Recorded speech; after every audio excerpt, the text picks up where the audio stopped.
வணக்கம் மக்களே. நம்ம இந்திய திருநாட்டோட 18வது மக்களவைத் தேர்தல் 7 கட்டங்களா நடைபெற்றுச்சு. அதில் முதல் கட்டமா நம்ம தமிழ்நாட்டில் ஏப்ரல் 19ஆம் தேதி தேர்தல் நடைபெற்றுச்சுங்க.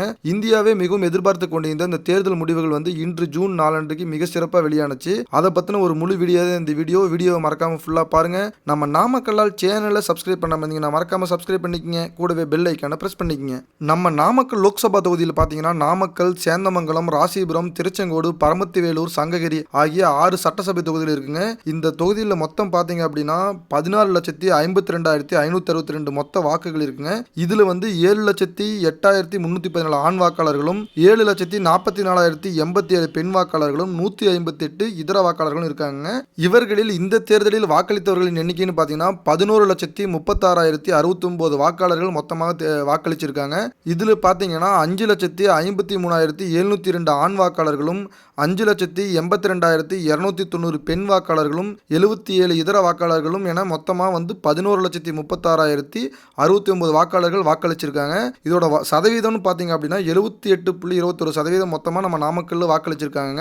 இந்த எண்ணிக்கையில் 11,000 தபால் ஓட்டுகளும் சேர்ந்து இருக்குன்னு சொல்லியிருக்காங்க மக்களே. அடுத்து நம்ம நாமக்கல்ல மொத்தம் எத்தனை வேட்பாளர்கள் போட்டிட்டாங்க, அதுல யாரு வெற்றி பெற்றாங்க, அவர்கள் பெற்ற வாக்குகள் பத்தி டீட்டெயிலா பார்ப்போம். நம்ம நாமக்கல் மாவட்டத்தில் பாத்தீங்கன்னா மொத்தம் 43 வேட்பாளர்கள் போட்டிட்டு இருக்காங்க.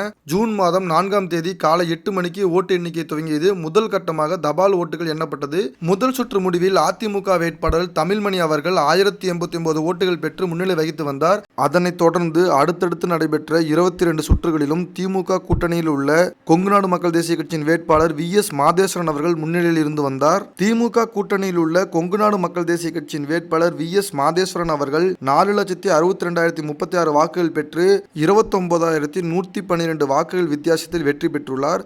அதனைத் தொடர்ந்து அதிமுக சார்பில் போட்டியிட்ட தமிழ்மணி அவர்கள் 4,32,924 வாக்குகள் பெற்று 2ஆம் இடத்தை பெற்றுள்ளார். பிஜேபி சார்பாக போட்டியிட்ட ராமலிங்கம் அவர்கள் 1,04,690 வாக்குகளை பெற்று 3ஆம் இடத்தை பெற்றுள்ளார். நாம் தமிழர் கட்சி சார்பாக போட்டியிட்ட கனிமொழி அவர்கள் 95,577 வாக்குகளை பெற்று 4ஆம் இடத்தை பெற்றுள்ளார். சுயேட்சையாக போட்டியிட்ட தீபன் சக்கரவர்த்தி அவர்கள் 3,579 வாக்குகளையும், அகிம்சா சோசியலிஸ்ட் கட்சி சார்பாக போட்டியிட்ட ரமேஷ் அவர்கள் 2,421 வாக்குகளையும், தமிழக மக்கள் தன்னுரிமை கட்சி சார்பாக போட்டியிட்ட எழில் செல்வம் அவர்கள் 2,165 வாக்குகளையும் பெற்றுள்ளது குறிப்பிடத்தக்கது. மக்களே, நம்ம நாமக்கல்ல நடைபெற்ற மக்களவை தேர்தல் முடிவுகள் பற்றிய ஒரு முழு வீடியோ தொகுப்பு தான் மக்களை பார்த்துட்டு இருந்தோம். நம்ம நாமக்கல் பற்றிய இது மாதிரி பல்வேறு சுவாரஸ்யமான தகவலை தெரிஞ்சுக்கொள்ள நம்ம நாமக்கலால் சேனலை மறக்காம சப்ஸ்கிரைப் பண்ணிக்கங்க. கூடவே பெல் ஐக்கானை பிரஸ் பண்ணிக்கங்க. அப்பதான் நம்ம நாமக்கல் பத்தி போடுற பல சுவாரஸ்யமான தகவல்கள் எல்லாம் உங்களுக்கு நோட்டிபிகேஷன்ல டிங்னு வரும்.